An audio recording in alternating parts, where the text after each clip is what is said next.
Glória a Deus, bom dia, a graça e a paz do nosso Senhor Jesus. Abra sua Bíblia comigo, primeira carta de Paulo aos Coríntios, capítulo 3. 1 Coríntios, capítulo 3, eu quero conversar hoje com os irmãos sobre o que nós precisamos saber sobre a igreja. Talvez na sua Bíblia aí, o título deve estar As Divisões da Igreja. A gente vai aprender nesse versículo aqui, nessa passagem, sobre a igreja de fato. O que é necessário sabermos sobre a igreja? 1 Coríntios capítulo 3, a partir do versículo 1. 1 Coríntios capítulo 3, a partir do versículo 1. Eu vou ler e diz assim, 1 Coríntios capítulo 3. Amém? Amém. Irmãos, não lhes pude falar como a espirituais, mas como a carnais, como a crianças em Cristo. Dei-lhes leite e não alimento sólido, pois vocês não estavam em condições de recebê-lo. De fato, vocês ainda não estão em condições, porque ainda são carnais.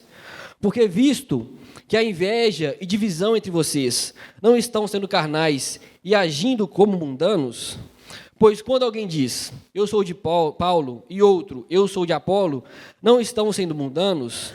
Versículo 5, afinal de contas, quem é Apolo, quem é Paulo? Apenas servos por meio dos quais vocês vieram a crer, conforme o ministério que o Senhor atribuiu a cada um.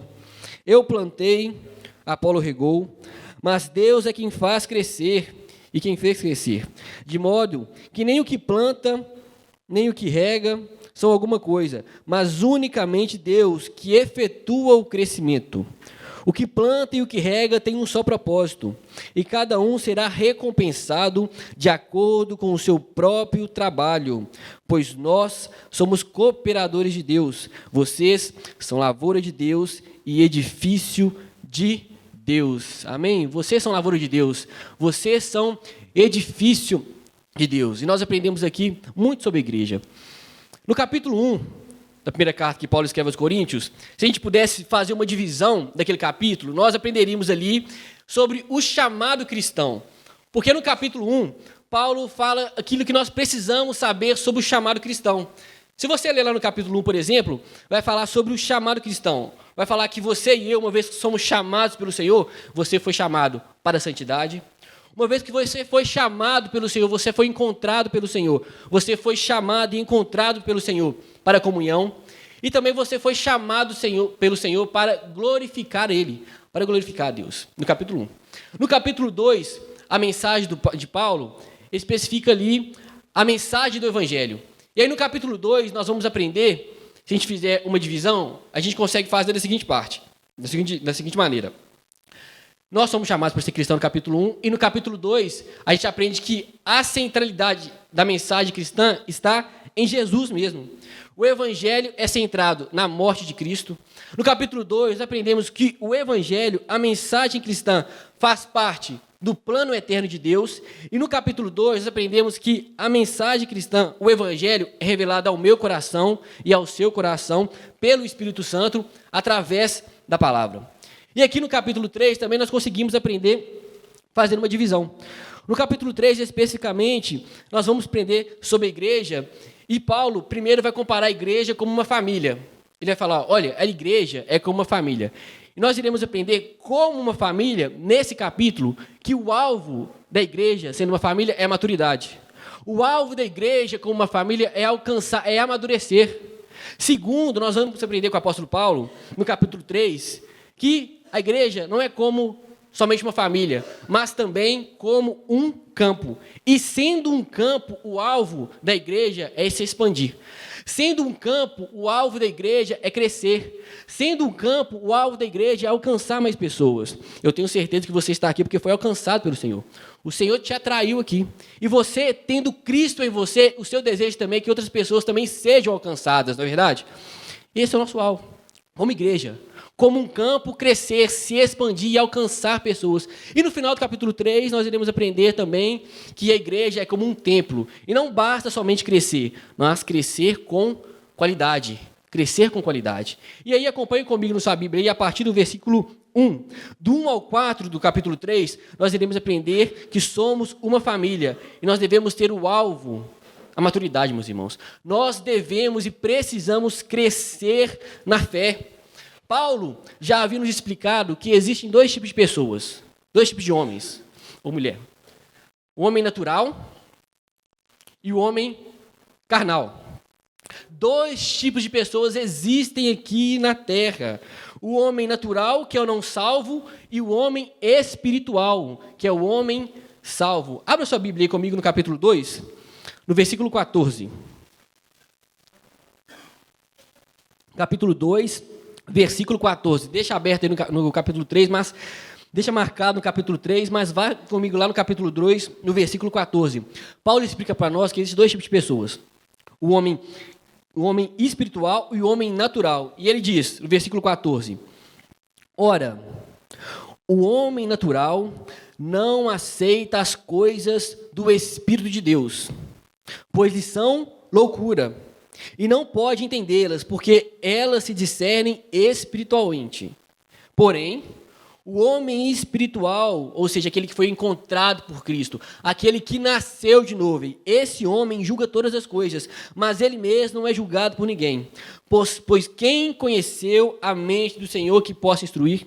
Nós, porém, nós que somos espirituais, ou seja, nós que fomos alcançados pelo Senhor, nós hoje temos a mente de Cristo. Você tem a mente de Cristo, ou seja, você vive aqui na terra no ponto de vista de Jesus, no ponto de vista de Cristo. Você está aqui na terra, você trabalha aqui, mas deve pensar como Cristo pensa. Você foi alcançado pelo Senhor. Você é espiritual. Você é esse homem, essa mulher espiritual. Você não é mais esse homem natural que nasceu somente, pela carne, mas você nasceu do Espírito de Deus. É por isso que você está aqui. Sendo você um homem espiritual, existem dois tipos agora que nós iremos aprender no capítulo 3. Existe aquele espiritual maduro e existe o carnal.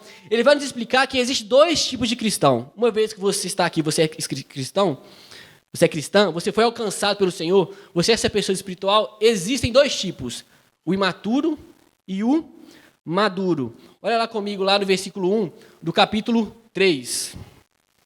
Versículo 1 do capítulo 3. Diz assim: Eu, porém, Paulo escrevendo na igreja. Se a igreja, meus irmãos, foi alcançada por Cristo, amém? Se a igreja nasceu de novo, amém? Se a igreja tem o Espírito Santo. Paulo diz a essa igreja de Corinto: Eu, porém, irmãos, não vos pude falar como a espirituais, e sim como a carnais, como crianças em Cristo. A palavra carnal aqui significa feito de. Paulo estava falando que eles eram como um bebê recém-nascido.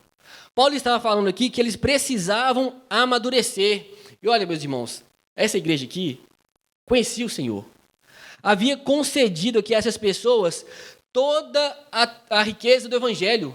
Essas pessoas haviam caminhado com Cristo, já tinham um tempo de caminhada na fé. O que Paulo afirma sobre essa igreja, lá na primeira carta, era que essa igreja era de pessoas santas, pessoas que nasceram de novo. Na saudação inicial, lá no capítulo 1, quando Paulo vai falar dessa igreja, ele fala que essas pessoas elas foram santificadas em Cristo Jesus, chamadas para serem santas, assim como todos aqueles que invocam o nome do Senhor Jesus. Ou seja, aquela igreja foi chamada para ser santa, assim como eu, assim como você. Você invoca o nome do Senhor Jesus. Vocês foram chamados para serem santos. E aquela igreja também havia chamada para ser santa. Mas, interiormente, Paulo fala aí, como vocês viram, no versículo 1. Não pude falar com vocês como a espirituais, mas sim como a carnais. Ou seja, pessoas que nasceram de novo, mas interiormente eram imaturos. Estavam em Cristo, mas eram crianças em Cristo, ou seja, faltava maturidade na fé. Uma igreja vivia com Jesus dentro dela, como o apóstolo Paulo mesmo havia dito: não sou eu mais quem vivo, mas Cristo vive em mim.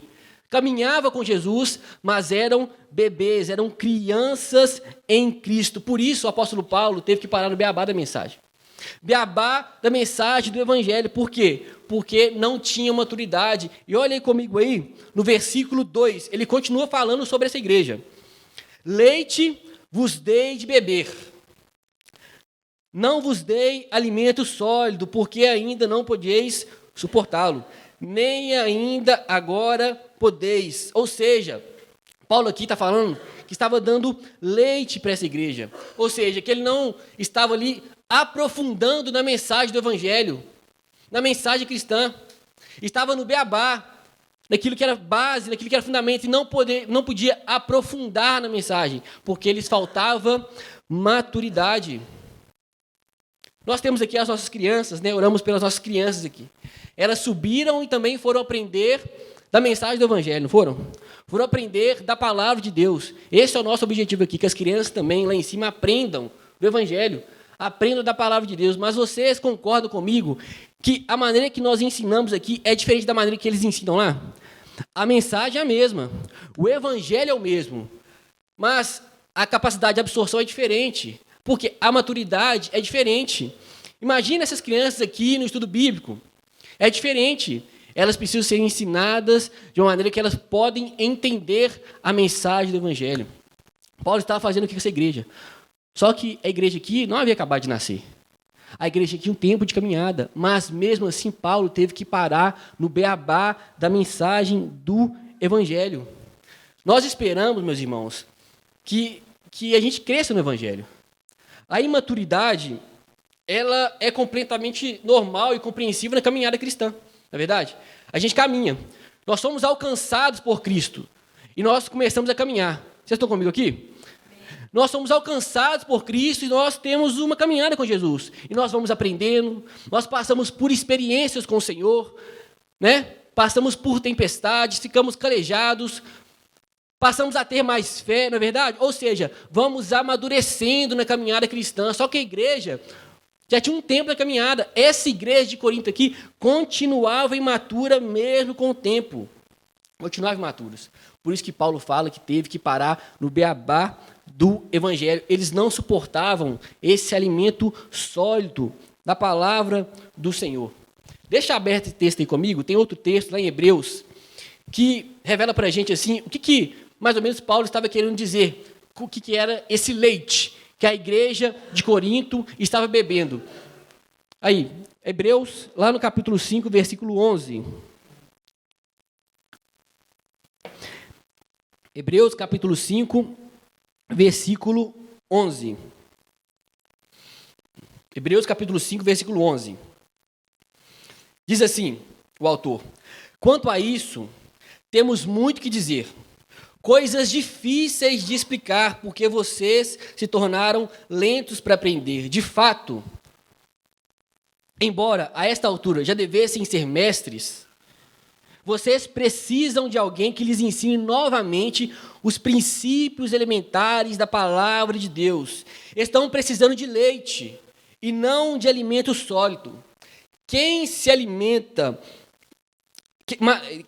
de leite ainda é criança e não tem experiência no ensino da justiça, mas o alimento sólido é para adultos, os quais, pelo exercício constante, tornaram-se aptos para discernir tanto o bem quanto o mal. Olha só, meus irmãos, aquele que alimenta, né, que é alimentado pela palavra de Deus, mas é um alimento sólido, ele está apto.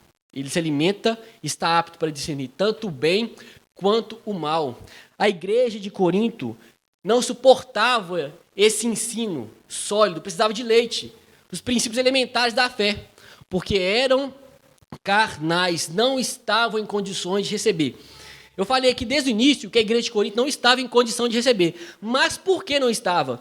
Por que esses nossos irmãos, mesmo na caminhada cristã, já há muito tempo, por que não estava? Por que não estava em condições de receber? Porque eram considerados crianças na fé. E a Bíblia nos explica. E também serve para nós hoje. Volta lá na carta que Paulo escreveu ao Coríntios, no versículo 2 do capítulo 3. Por que não estavam em condições de receber? Porque ainda sois carnais. Ainda sois carnais. Eram crianças na fé. Agora, como que o apóstolo Paulo chega a uma conclusão dessa? A uma igreja que tinha todos os dons. Se você que conhece a igreja de Corinto, Paulo vai falar que nenhum dom faltava. Falavam em língua, profetizavam, interpretavam. Se você lê sobre a igreja de Corinto, você vai aprender que a igreja era rica em toda palavra e conhecimento. E o apóstolo Paulo fala sobre essa igreja, que fluía em todos os dons do Espírito, chama, olha, vocês são crianças na fé. Os dons daquela igreja eram notórios. E mesmo assim, o apóstolo Paulo, olha, vocês são crianças na fé, são carnais. E por que, embora fosse dessa forma, ainda eram carnais? Olha o versículo 3. Porque, havendo entre vós ciúmes e contendas, havendo entre vós ciúmes e contendas, não é assim que sois carnais e ainda andais segundo o homem. Carnais aqui, agora, quer dizer aquela pessoa que anda tendo atitudes carnais, ou seja, é movido pela natureza carnal. Atitudes carnais, obra da carne. É uma igreja, tinha o Senhor Jesus, mas era imatura porque andava segundo a carne, mesmo fluindo nos dons do Espírito. Eram carnais porque havia inveja, tinha contenda naquela igreja. Era imatura porque ao invés de cultivar um relacionamento harmonioso, eram imaturas porque mesmo falando lá em línguas, fluindo nos dons, era uma igreja que fazia grupos.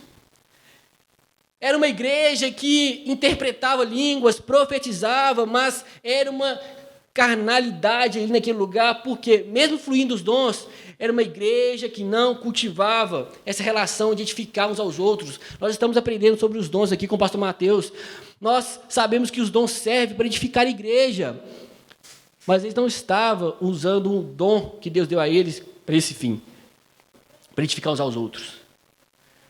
E é isso que por isso que Paulo fala, olha, vocês são carnais, são bebês, vocês estão aqui usando os dons como forma de entretenimento, para falar que o dom é maior que o outro. É criança na fé, já tem um tempo na caminhada cristã, mas está fazendo grupinho dentro da igreja. Já tem um tempo na caminhada cristã, mas olha para aquela pessoa, rejeita aquela pessoa, acha que aquela pessoa é menos espiritual, já tem um tempo de caminhada cristã, mas tem divisão naquela igreja, tem facção naquela igreja, tem grupinho naquela igreja, então mesmo e embora seja bom na oração, o irmão, não se engane.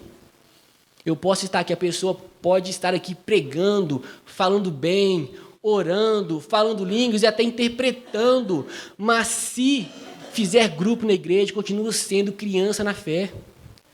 Se eu estou aqui orando, falando bem, pregando, mas se eu estou olhando para o outro, desfazendo do outro, eu sou criança na fé. Eu preciso de voltar aos princípios elementares da fé cristã.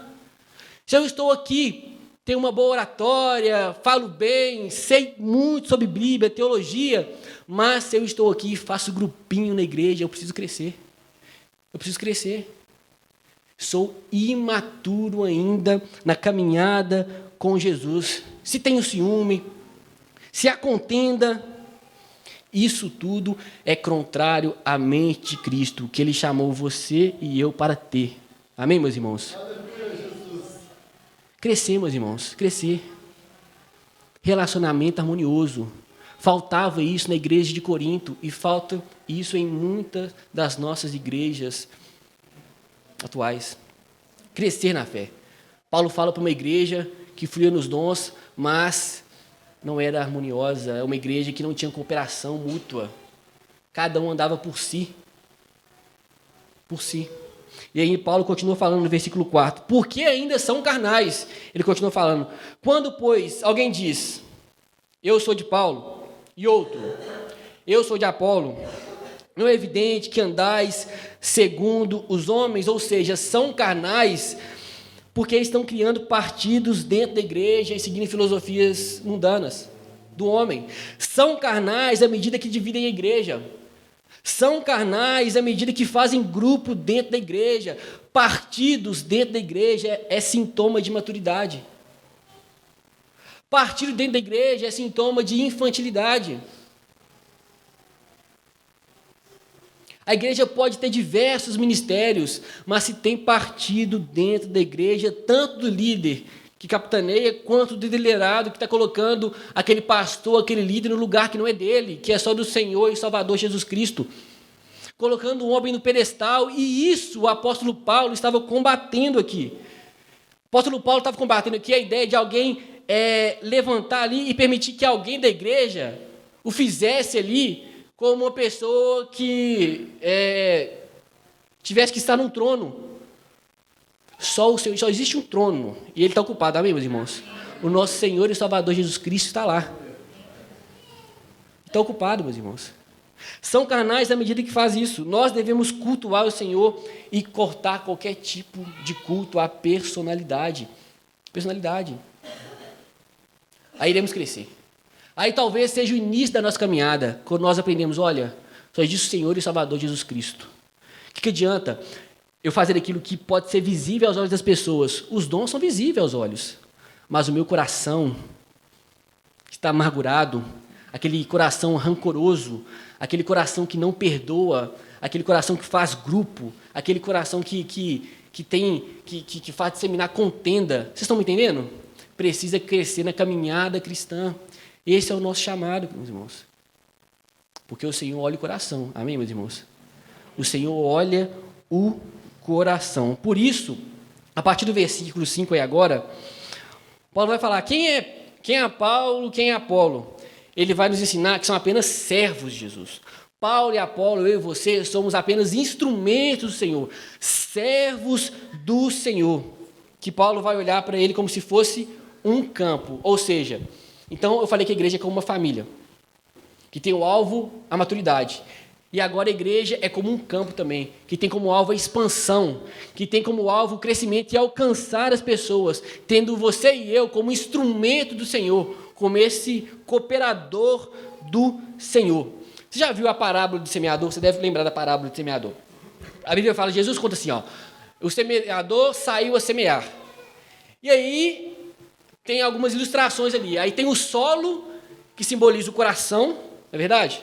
Tem o semeador, né, aquele que vai semear, no caso ali era Jesus, mas pode ser comparado àquele que prega a palavra do Senhor, aquele que compartilha do evangelho do Senhor. Tem o solo e tem a semente, que é a palavra de Deus. E aqui, Paulo vai falar que a igreja é como um campo, e que Deus está semeando nesse campo. A igreja, Lagoinha Mangabeira, é como um campo, e Deus está semeando nesse campo. E o objetivo é que dê frutos, é que a gente frutifique aqui.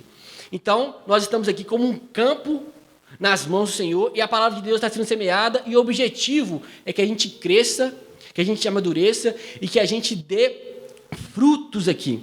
Frutos. Então, nós, como fomos alcançados pela palavra do Senhor, nós que hoje temos o Espírito Santo do Senhor, fomos resgatados pelo Senhor, trabalhamos nesse campo.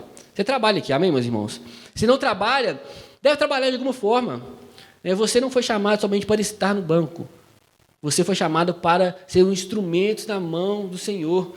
Por isso que o pastor Matheus está falando muito sobre dons aqui. Muito sobre dons. Cada um tem um dom aqui. Você tem algum dom. E Deus, Ele te é servindo. Não somente aqui, mas em todas as áreas da sociedade. Usar o seu dom, o dom que Deus te deu, para que o evangelho cresça e se expanda. Então, cada um tem uma função dentro do corpo de Cristo. Cada um tem uma função.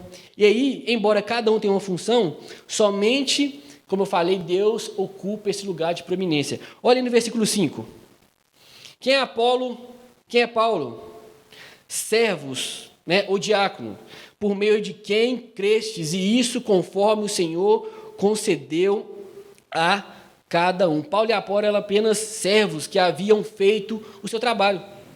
Na igreja só existe o Senhor e um dono. Nós trabalhamos para Deus, servimos a Deus. E Deus quem concretiza o resultado dos nossos esforços. Por quê? A fé vem dele. Amém? O dom vem dele e a fé vem dele. Não cresce pelos nossos esforços. Deus usa os nossos esforços para fazer crescer a igreja. Amém? Mas quem faz crescer é Deus. Quem dá fé é Ele.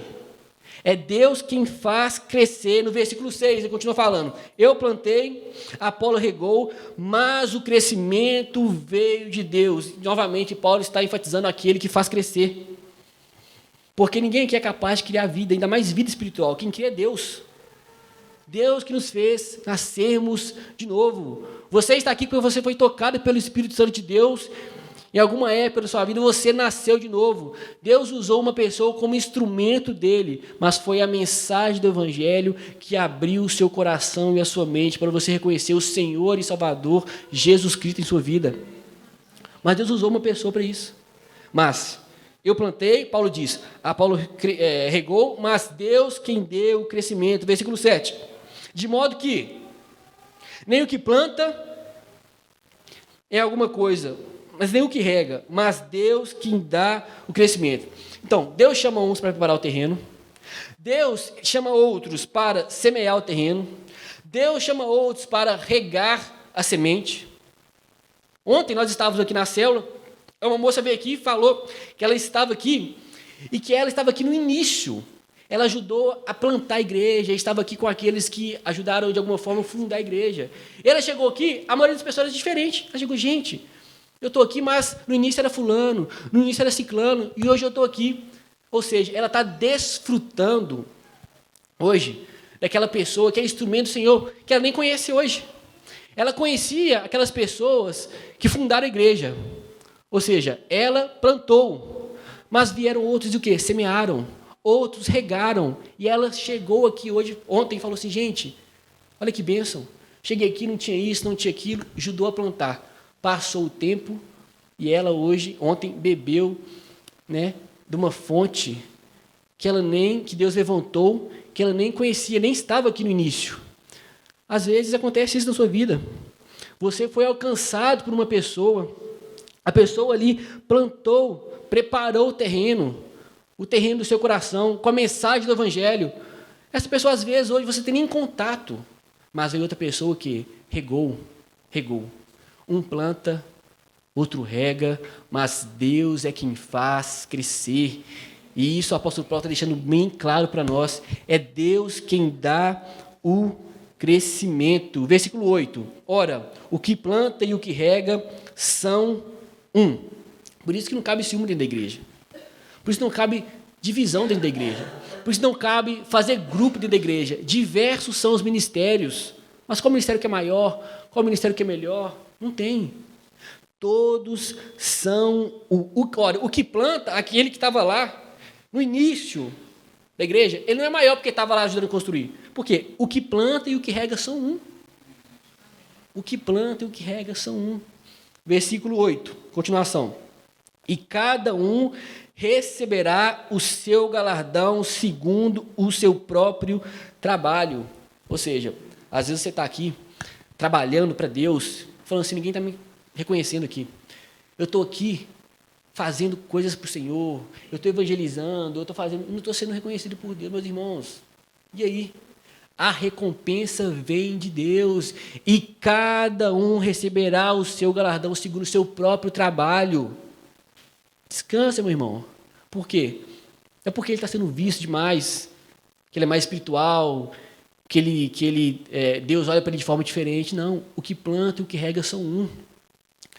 Às vezes, você, aí no seu canto aí, nunca pegou no microfone, está semeando muito mais daquela pessoa que está com o microfone pregando todo domingo ou todo sábado. Às vezes você liga para a pessoa toda semana, e aí, minha irmã, meu irmão, como você está? Ora por aquela pessoa, evangeliza aquela pessoa, discipula aquela pessoa, e Deus está vendo o seu trabalho, e você receberá o seu galardão na eternidade. Versículo 9. Porque de Deus somos cooperadores, lavoura de Deus, edifício de Deus sois vós. Nós somos chamados para sermos cooperadores de Deus, lavoura de Deus, edifício de Deus. Justamente pelo fato de estarmos realizando o nosso serviço aqui, na propriedade de Deus, a gente deve fazer com excelência, amém, meus irmãos? Cumpre-nos fazer com excelência e com empenho máximo, para que o Evangelho continue se expandindo. Porque a igreja só tem um dono, é o nosso Senhor e Salvador Jesus Cristo. E é um privilégio para nós termos sido alcançados pelo Senhor e termos sido batizados no corpo de Cristo, onde não há mais condenação para nós. Amém, meus irmãos? Fique de pé no seu lugar, vamos orar. Se você pode fechar os seus olhos, agradecer ao Senhor nesta manhã, por Ele ter te alcançado, por Ele ter te batizado no corpo de Cristo, por Ele ter feito você um com o seu irmão. Agora você faz parte de uma família, a família de Deus. Às vezes você nasceu em uma família que tem tanta confusão, é discussão, é briga, mas você nasceu de novo. Agora você tem um Pai celestial também, Pai celestial.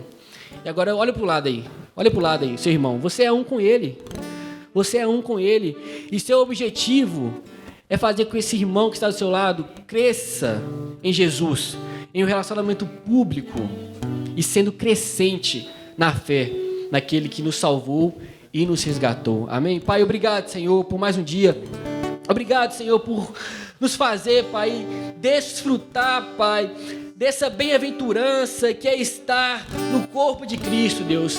Obrigado, Pai, por ter um dia nos resgatado, nós que andávamos em mortos, sendo levados, ó Pai, pelas concupiscências da carne, dos olhos, sendo levado, Pai, pela soberba da vida. Um dia, Pai, estávamos mortos, ó Pai, e andando segundo a nossa própria vontade, muitas vezes nos prejudicando. Um dia o Senhor abriu os nossos olhos, o Senhor abriu o nosso coração e nos inseriu e nos batizou no corpo de Cristo. Nós então, Pai, fazemos parte de uma nova família que irá passar a eternidade louvando e adorando o nosso Senhor e Salvador Jesus Cristo.